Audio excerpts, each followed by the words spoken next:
Welcome back. Today we're going to be unboxing and reviewing the Alienware 510K low profile mechanical keyboard and the Alienware 610M mouse.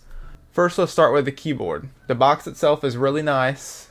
It's got a reflective stencil keyboard design at the top, and here's the back of the box. It's got the Alienware effects backlighting, the Cherry MX low profile red switches, all aluminum construction. It has a dedicated volume control wheel and a 2mm braided USB cable for its power source. Let's go ahead and open up the box and see what we got. It's definitely got that super thick 2mm braided cable with the two connections. Although it is a very sturdy cable, I honestly am not a huge fan. It's super noticeable and really no way to cable manage it. And then at the bottom of the box we have a little instruction booklet with our Alienware instructions and our Alienware card. Let's go ahead and get rid of this protective plastic. Wow, this is such a good looking keyboard. I mean, honestly, I love this design. It just looks so sleek and sexy. I'm not used to a dedicated volume control, but it seems useful. It looks pretty cool in the corner, and it feels fine. Has some stick to the roll, so not just a bearing spinner. Immediately, I have to say the keys feel really good. They're super easy. I mean, it just does it right. They have a slight indentation, so they hold your fingertips ever so gently, and the key travel is nice. Just a little push to make the connections. I love the little clicky sound the keys make. The Cherry MX switches were definitely a good choice by Alienware. Tab feels a little more solid. Caps feels pretty solid, and the shift feels actually a little lighter.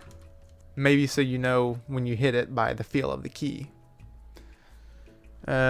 Number pad doesn't feel much different than the majority keys. The arrow keys feel nice. The space bar is a little noisy. I didn't expect it to be that noisy, but it is a super long key with only one single sticker. On the back we've got our feet to raise the keyboard height, which I actually prefer it much better with the feet down like this. That's pretty much all on the keyboard. Stick around and in a bit we'll get it plugged in so we can see it lit up. But for now, we're going to move on to the mouse. Again, just stunning. The box itself looks beautiful. It's got some stencil designs in it all over.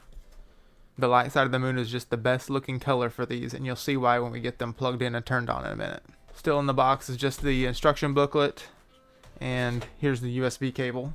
This is to recharge the lithium-ion battery inside the mouse so it can be used wired or wirelessly. The mouse feels comfortable in my hand. I like the feet it has on the bottom. It keeps my hand on the mouse instead of just dragging my hand across the desk when moving around. The wheel feels solid. I would say definitely not going to spin unless you mean for it to. Not sure how I really feel about it, good or bad. On the bottom you can press this in to get your USB receiver to make it a wireless mouse. Alright, let's hook this up and get it connected to the computer. So the 510K keyboard cost me around $160 and the 610M mouse cost me $100. Pretty expensive, but here's why it may be worth it for some.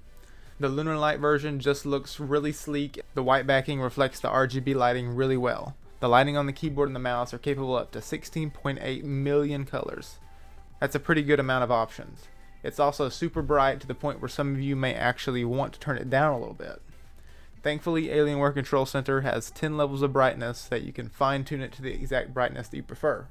I highly suggest you get the Lunar Light version over the Dark Side of the Moon if you want it to be as bright and as clean looking as possible, but it also depends on what matches your existing setup. As you can see, my computer case is the Dark Side of the Moon, and it does still match in my opinion since the keyboard and mouse do have black accents to tie it in. But others may not agree.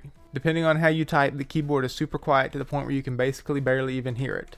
It's got only 1.2 millimeters of pre-travel and 3.2 millimeters of total travel with only 45 grams of force needed for a full press.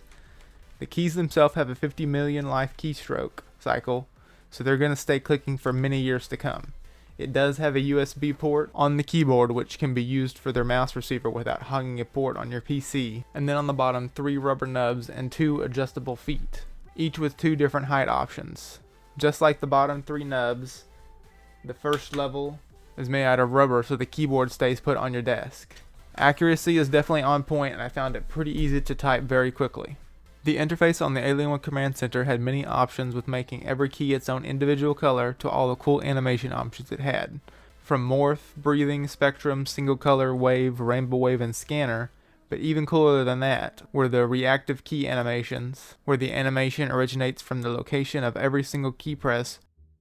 Moving on to the Alienware 16mm mouse, this one cost me $100 and also comes in the lunar light and dark side of the moon options. It can be used wirelessly or with the micro USB cable. On a single charge, it can hold up for a whopping 350 hours of gameplay, and for us only took 4 hours to recharge back to 100%. In the Alienware Command Center, it'll even show you the exact battery percentage that you have left, which I thought was pretty cool. It also has a polling rate of 1000 Hz, which means that every second it sends position data to your computer 1000 times. That's pretty fast, and for gaming that ensures that your aiming is as fast and accurate as possible. The scroll wheel has a nice soft click thud per scroll, and with this little button on the bottom you can quickly switch between 12 and 24 steps per scroll. The DPI button on the top can be clicked forward or backward to switch between 5 different customizable DPI profiles. You can take it up to a whopping 16,000 DPI, which is just way too fast, to a more comfortable DPI around the 1800 mark. And also in the Command Center you can fully customize your macros, just like you can with the keyboard. Overall, the quality and features of the Alienware keyboard and mouse are just top notch, and I can easily say that this is my favorite keyboard and mouse I've ever used. I really love the design, and I'm not really sure what I'd change on this other than obviously the price. $160 for the keyboard and $100 for the mouse. That's over $300 with tax. That's a lot of money, and it's definitely not for everyone. However, if you do get it, I guarantee you're going to love it. But if the extra cool features and the design itself doesn't stand out to you, then you might want to just pass on this one. Make sure to like, comment, and subscribe, and I'll catch you in the next video.